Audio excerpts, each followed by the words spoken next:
Hello बच्चों, welcome back to my channel mission IIT JEE.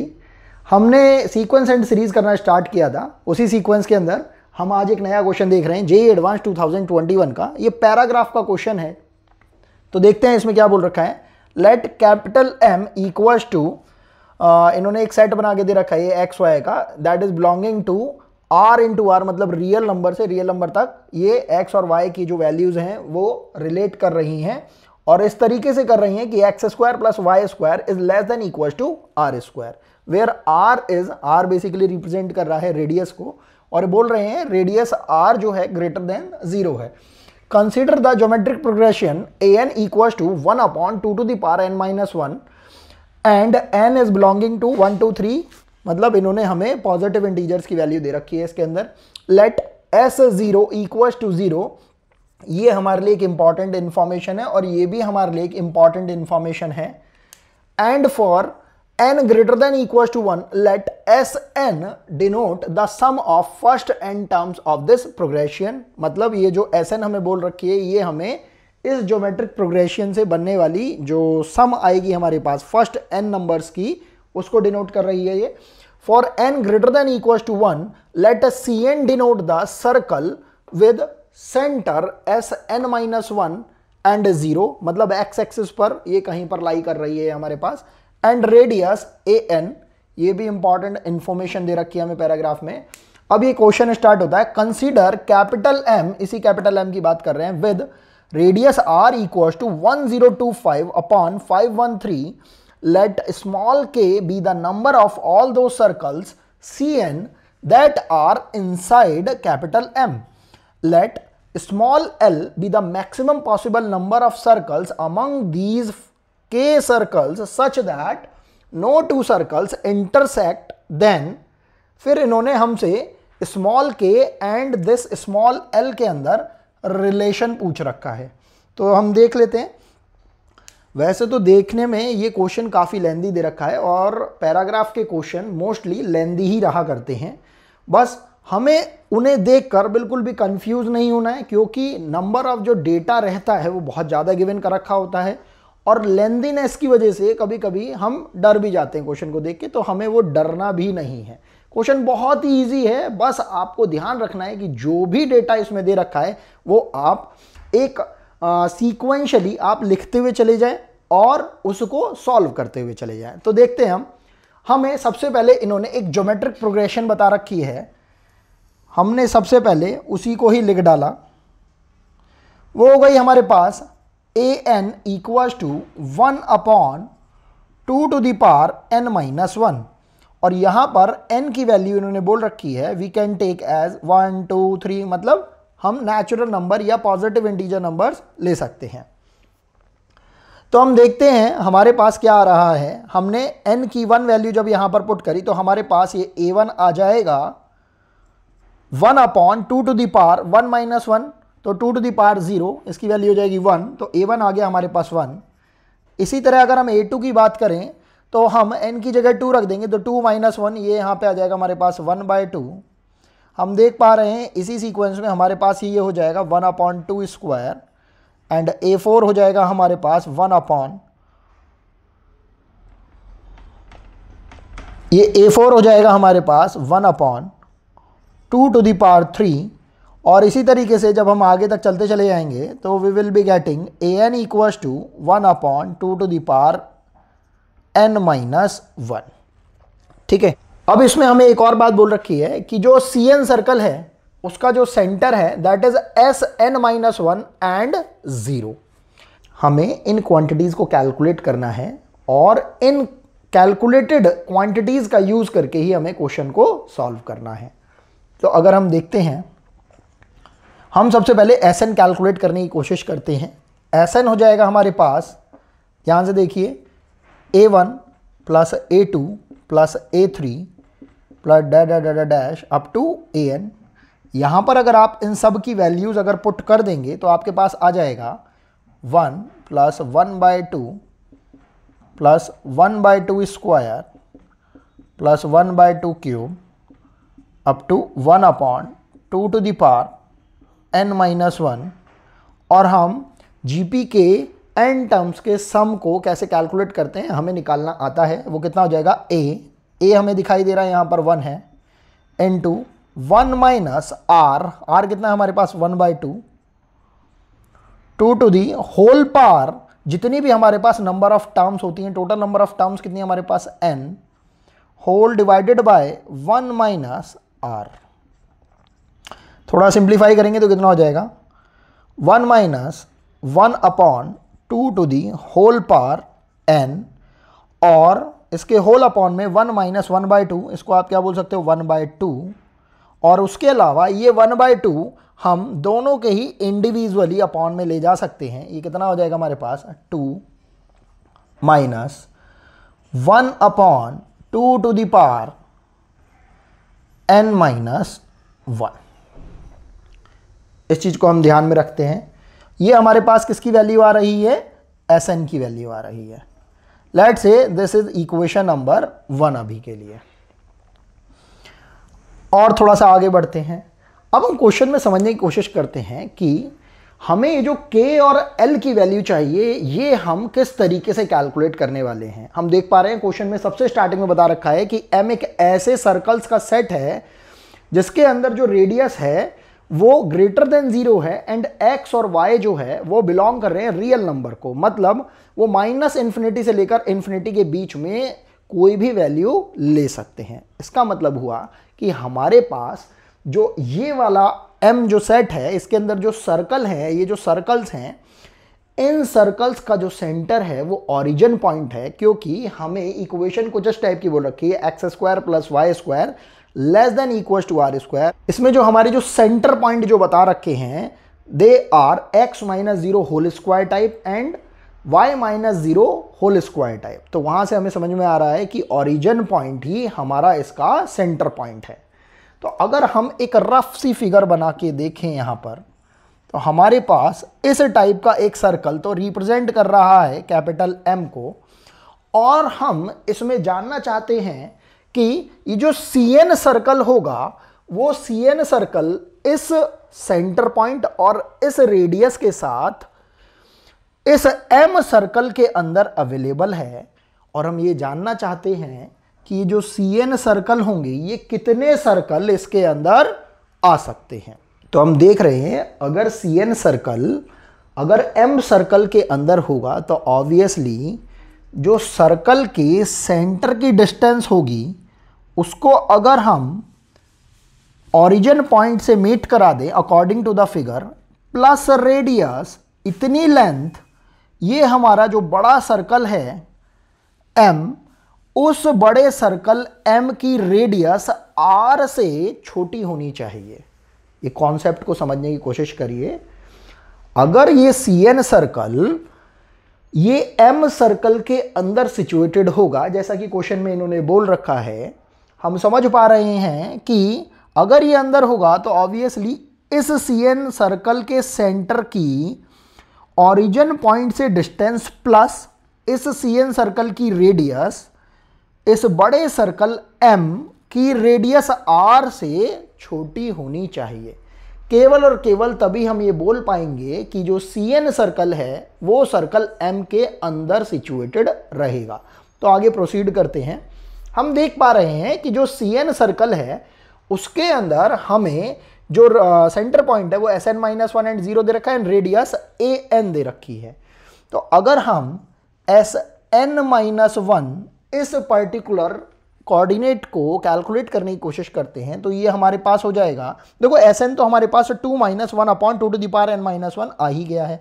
तो अगर हम Sn-1 कैलकुलेट करते हैं तो ये हो जाएगा 2 - 1/2 टू द पावर n-2, और an तो क्योंकि हमें पहले ही बता रखा है that is 1/2 to the power n-1।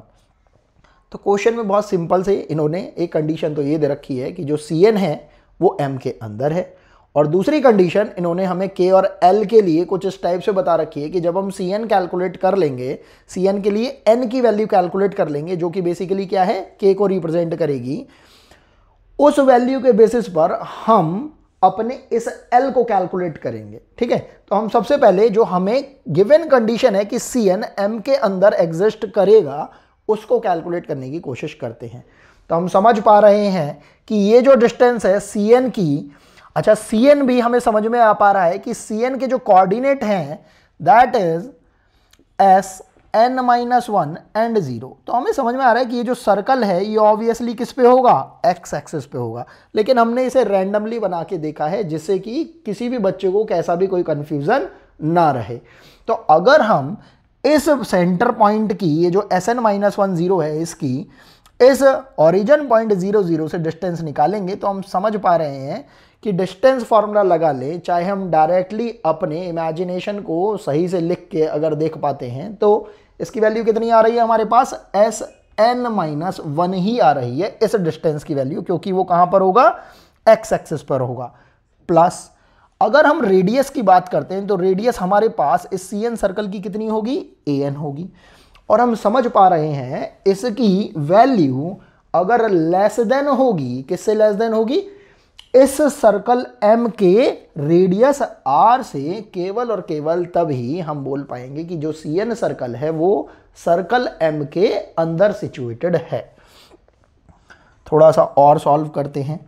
अब हमने क्या करा, इसमें सारी की सारी वैल्यूज को पुट करना स्टार्ट करा। हम देख पा रहे हैं एस एन माइनस वन जो है वो तो हमारे पास कितना हो गया, 2 minus one upon two to the power n minus two, plus a n की वैल्यू है हमारे पास 1 upon two to the power n minus one, और हम देख रहे हैं लेस देन आर। क्या हमें आर की कोई वैल्यू दे रखी है, हाँ हमें आर की वैल्यू दे रखी है। इस पर्टिकुलर सिचुएशन को कैलकुलेट करने के लिए हमें यहां पर बता रखा है कि जो सी एन था अगर सर्कल एम के अंदर है तब उस सिचुएशन में हमने m को रेडियस के साथ जो कंसीडर किया है वो कितना है, 1025 अपॉन 513। तो एक्चुअल में जो रेडियस r है इसकी वैल्यू आ रही है हमारे पास 1025 अपॉन 513। हमें बस अब इसको थोड़ा सा मैनिपुलेट करना है। हमारे पास n की जैसे ही वैल्यू आ जाएगी वो n की वैल्यू ही किसको रिप्रेजेंट करेगी, k को, क्योंकि k क्या बता रहा है, k be the number of all those circles Cn which will be inside M। तो हम यहां से थोड़ा सा इसे मैनिपुलेट करने की कोशिश करते हैं। ये हो जाएगा हमारे पास 2 माइनस, हम देख रहे हैं ये है 2 to the power n minus two, जिसको कि हम ऐसा भी बोल सकते हैं 2 to the power n minus one, और इसके साथ जो एक और माइनस वन था वो कितना हो जाएगा n2 2 to the power minus one, और वो 2 to the power minus one कहाँ चला जाएगा, न्यूमरेटर में। तो हमारे पास हो जाएगा 2 minus two upon two to the power n minus one.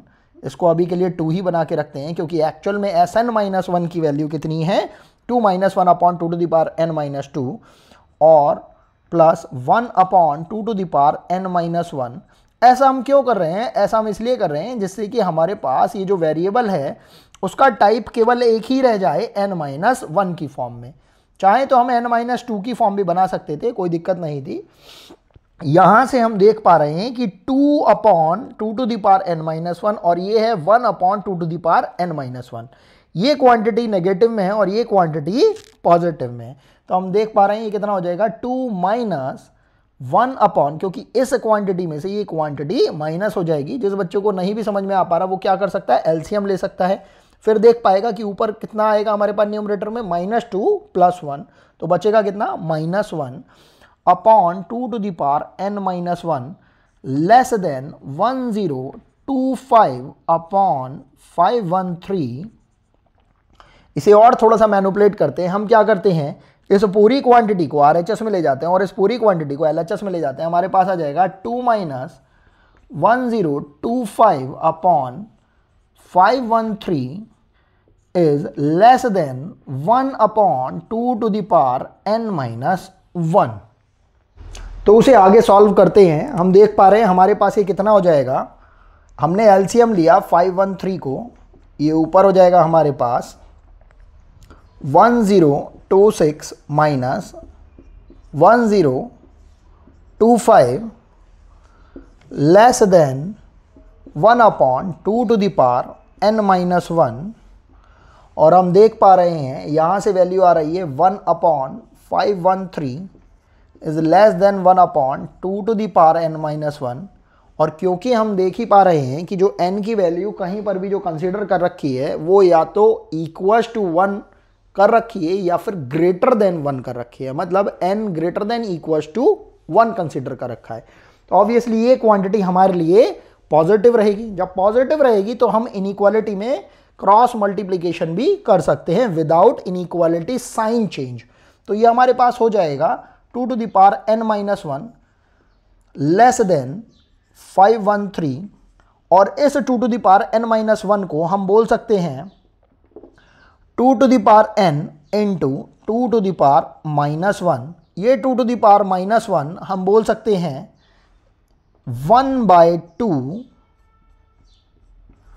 और यहां से हमारे पास आ जाएगा 2 to the power n less than 1026। इस 2 की मल्टीप्लाई कर दी 513 में। हम जान पा रहे हैं कि जो n है that is greater than equals to 1। सारी ही कंडीशंस में इन्होंने हमें ऐसा बता रखा है। हमें कैलकुलेट करना था number of those Cn circles which are inside और which can be fitted inside m circle, ये जो बड़े वाला हमारे पास सर्कल था। यहां से हम कंडीशन देख पा रहे हैं कि 2 to the power n is less than 1026। तो यहां पर मैक्सिमम पॉसिबल जो हमारे पास सर्कल्स आएंगे, तो हम देख पा रहे हैं कि यहां पर n की जो नियरेस्ट पॉसिबल जो वैल्यू आएगी that will be similar like 2 to the power n less than, ये 1026 can be written as 1024 plus 2, और ये 1024 can be written as 2 to the power 10। तो हमारे पास यहां पर n की जो नियरेस्ट पॉसिबल जो वैल्यू आ रही है दैट इज इक्वल्स टू 10। तो ये जो n है ये रिप्रेजेंट कर रहा है k को, तो k की वैल्यू आ गई है हमारे पास यहां पर 10। अब सेकेंड इंपॉर्टेंट चीज जो कि हमें कैलकुलेट करनी है दैट इज l। इसमें क्या बोल रखा है, let l be the maximum possible number of circles among these k circles such that no two circles intersect। अब अगर हम सोचें कि हमारे पास k इक्वल्स टू 10 करके ये जो वैल्यू आई है, मतलब 10 सर्कल्स हमारे Cn की फॉर्म में m के अंदर सर्कल के अंदर अवेलेबल होंगे। तो हम सोचें अगर हमारे पास लेट से 10 सर्कल हैं, 10 circle C1 C2 C3 C4 C5 C6 C7 up to C10, तो ऐसे में जो अगर सर्कल्स को हमने नंबरिंग कर दी या कलरिंग कर दी डिफरेंट, तो हम बोल सकते हैं कि जो C1 सर्कल है C2 को तो कट कर सकता है लेकिन C3 को तो नहीं कट कर पाएगा, ये C3 C5 को कट नहीं कर पाएगा, C5 C7 को नहीं कट कर पाएगा। मतलब जो भी सर्कल होगा वो अपने एडजेसेंट वाले को छोड़कर आगे वाले को कट नहीं कर पाएगा। इस तरीके से हमारे पास टोटल 5 सेट मैक्सिमम बन सकते हैं। आप चाहें तो इसको कैलकुलेट करके देख सकते हैं। ये एक बेसिक आइडिया है जो कि हमें कहां से मिलता है, परम्यूटेशन एंड कॉम्बिनेशन से। तो इसके बेसिस पर हमारे पास L की वैल्यू आ जाएगी 5। हमारे पास अब K की वैल्यू भी है, L की वैल्यू भी है। हमारे पास ये जो 4 कंडीशन दे रखी हैं, 4 ऑप्शन जो दे रखे हैं, उनके अंदर हम इस वैल्यू को पुट करेंगे और अपना करेक्ट ऑप्शन निकालेंगे। हम देख पा रहे हैं यहां पर अगर हम 10 + 10 करते हैं 22, ये हमारा करेक्ट ऑप्शन नहीं है। ये हो जाएगा हमारे पास 20 + 5, ये भी करेक्ट ऑप्शन नहीं है। ये 20 + 15, ये भी करेक्ट ऑप्शन नहीं है। यहाँ पर देखते हैं 30 + 10, ये हमारा करेक्ट ऑप्शन है। तो हम पाते हैं कि हमारा करेक्ट ऑप्शन डी है, जो कि क्या है 3k + 12 = 40। नेक्स्ट क्वेश्चन की तरफ मूव करते हैं। ये भी उसी पैराग्राफ का सेकंड पार्ट वाला क्वेश्चन है, जिसके अंदर हमें क्या बोल रखा है, ऑलमोस्ट सारी इंफॉर्मेशन सेम ही दे रखी है कि S0 की वैल्यू 0 है, और जो हमें M जो सर्कल्स का सेट दे रखा है वो कुछ इस टाइप से दे रखा है कि x y belonging to real number x और y की जो वैल्यूज हैं, एंड जो इक्वेशन दे रखी है सर्कल की that is something like x² + y² less than equals to r², जहां r की वैल्यू क्या है, ग्रेटर देन 0 है। ज्योमेट्रिक प्रोग्रेशन भी बिल्कुल सेम टू सेम वही दे रखी है, an = 1/2 to the power n-1 for n = 1 2 3। उसके अलावा एस एन भी बता रखा है कि it is denoting the sum of first n terms of this progression. And यहां पर इन्होंने थोड़ा सा क्वेश्चन चेंज किया है और क्या बोल रहे हैं, for n greater than equal to 1 let dn denote the circle with centre Sn-1 and Sn-1 and radius कितना दे रखा है an। और क्या बोल रहे हैं, consider m with radius r equal to this much then the number of all those circles dn that are inside m। ध्यान देते हैं अगर हम, तो प्रीवियस क्वेश्चन के अंदर उन्होंने ये इंफॉर्मेशन तो पूछ ही रखी थी कि number of all those circles dn that are inside m, उसके अलावा इन्होंने इंटरसेक्टिंग वाला पार्ट भी पूछ रखा था। तो अगर हम ध्यान से देखें, फिर से हम एक रफ फिगर बना सकते हैं। हमें समझ में आ रहा है कि सर्कल तो इस टाइप से था ही। प्रीवियस केस के अंदर जो हमारा सर्कल था वो यहाँ पर कहीं पर सिचुएटेड होता, क्योंकि उसके कोऑर्डिनेट a,0 टाइप के दे रखे थे, लेकिन फिर भी हमने उसे जनरलाइज करके यहाँ कहीं अंदर बना दिया था। लेकिन अगर हम इस केस की बात करें तो यहाँ Sn-1 एंड Sn-1 करके इसके कोऑर्डिनेट हैं, तो ऑब्वियसली वो यहाँ कहीं पर ही इस सर्कल के अंदर, अगर हम मान के चल रहे हैं कि ये सर्कल होगा dn, अगर ये सर्कल dn सर्कल m के अंदर होगा तो ऑब्वियसली इसका जो कोऑर्डिनेट होगा, जबकि ये क्या बता रखा है कि कोऑर्डिनेट क्या है इसका Sn-1 Sn-1, वो यहाँ कहीं पर ही हम एज्यूम करेंगे। तो हमने इस Sn-1 को लिख लिया। क्वेश्चन को आगे प्रोसीड करते हैं। Sn-1 को लिखने से पहले हम Sn की वैल्यू लिखते हैं, जो कि कितनी आई थी हमारे पास, 2 - 1/2 टू द पावर n-1। यहाँ से Sn-1 की हम वैल्यू कैलकुलेट कर सकते हैं, वो कितनी हो जाएगी, 2 - 1/2 टू द पावर n-2। अब यहाँ पर भी हमारे जो सोचने का जो थॉट प्रोसेस रहेगा वो यही रहेगा कि इस सर्कल dn को इस सर्कल m के अंदर होने के लिए जो रिक्वायर्ड कंडीशन है वो यही है कि इसके सेंटर dn के सेंटर इसको अगर हम ओरिजिन पॉइंट से मिला देंगे तो ये डिस्टेंस प्लस इस dn का जो रेडियस होगा उसकी वैल्यू सर्कल m के रेडियस r से कम आनी चाहिए। केवल और केवल तभी हम बोल पाएंगे कि ये जो dn सर्कल है ये सर्कल m के अंदर अवेलेबल हो पाएगा। तो हमने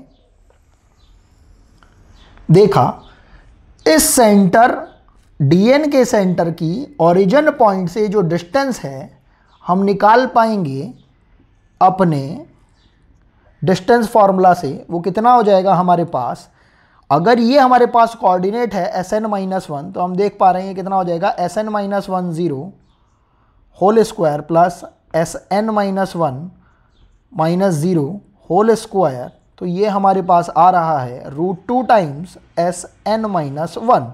ये डिस्टेंस तो हो गई dn सर्कल के सेंटर पॉइंट की ओरिजिन से, और रेडियस हमारे पास हमें बता ही रखी है, इसकी कितनी है, an, और an की वैल्यू भी हमने अभी के लिए यहाँ पर लिख ली, that is 1/2 to the power n-1।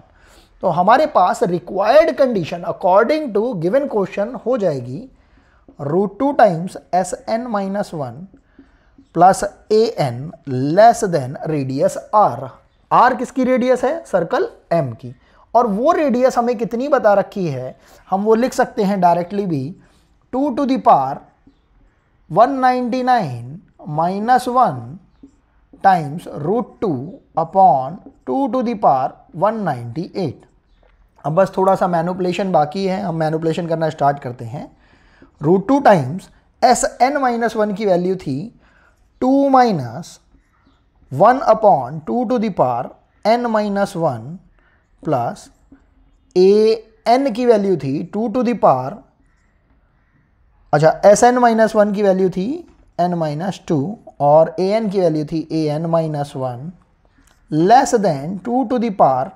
अच्छा अब यहाँ पर हम 2 टू द पावर 198 को सेग्रीगेट करके सारी ही टर्म्स के नीचे अपॉन में अगर भेजते हैं तो हमारे पास वैल्यू कुछ ऐसी आएगी, और इस √2 की भी मल्टीप्लाई कर देते हैं, ये हो जाएगा 2√2 - √2/, 2 टू द पावर 198। यहां पर भी हम इस √2 के अंदर अगर मल्टीप्लाई करते हैं, ये हो जाएगा आपके पास 2√2 minus √2 upon 2 to the power n-2 plus 1 upon 2 to the power n-1 less than 2√2 minus √2 upon 2 to the power 198। थोड़ा सा ध्यान देंगे, इस 2√2 से ये 2√2 कैंसिल आउट हो रहा है और यहाँ पर ये जो 2 टू द पावर n-2 है, इसको आप अभी के लिए बोल सकते हैं 2 to the power n-1 minus 1। और जब आप इसे -1 बोलेंगे तो आप इसको ऐसा भी लिख सकते हैं इनटू 2 टू द पावर -1। और इस 2 टू द पावर -1 को आप 1/2 लिखकर 2 को कहाँ भेज सकते हैं, न्यूमरेटर के अंदर। तो आपके पास रिक्वायर्ड कंडीशन हो जाएगी 1 माइनस 2 टू द पावर -1, ये ऊपर चला गया तो 2 हो गया और ये √2 है, तो चाहे तो आप इसे 3/2 लिख सकते हैं या चाहे आप 1 माइनस 2√2 लिख सकते हैं। 2 टू द पावर n-1 और ये कितना हो रहा है हमारे पास, less than minus √2 upon 2 to the power 198। इसको और थोड़ा सिंप्लीफाई करते हैं। यहाँ से ये जो माइनस साइन है इसको उठा के हमने यहाँ LHS में भेज दिया तो हमारा इनइक्वलिटी का साइन चेंज हो जाएगा। ये हो जाएगा हमारे पास 2√2 -1 upon 2 to the power n-1 greater than √2 upon 2 to the power 198। अब क्योंकि हम जानते हैं n जो यहाँ पर क्वांटिटी है हमने ले रखी है ग्रेटर देन इक्वल्स टू 1, तो ऑब्वियसली ये जो क्वांटिटी है 2 टू द पावर n-1 ये हमेशा पॉजिटिव वैल्यू ही बनेगी।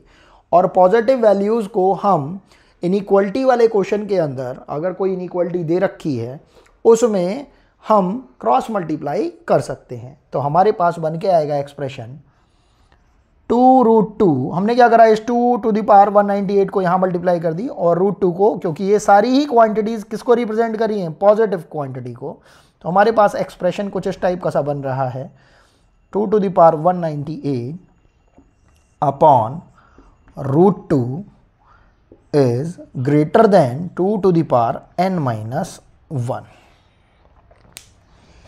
इसको और थोड़ा सा सिंप्लीफाई करते हैं तो हमारे पास एक्सप्रेशन कुछ ऐसा सा बन रहा है 2 to the power n-1 less than, मैंने इस कंडीशन को रिवर्स तरीके से लिख दिया है, 2 to the power n-1 is less than, और इस √2 से अगर मैं डिवाइड करता हूं तो ये कितना आ रहा है 2 माइनस 1/√2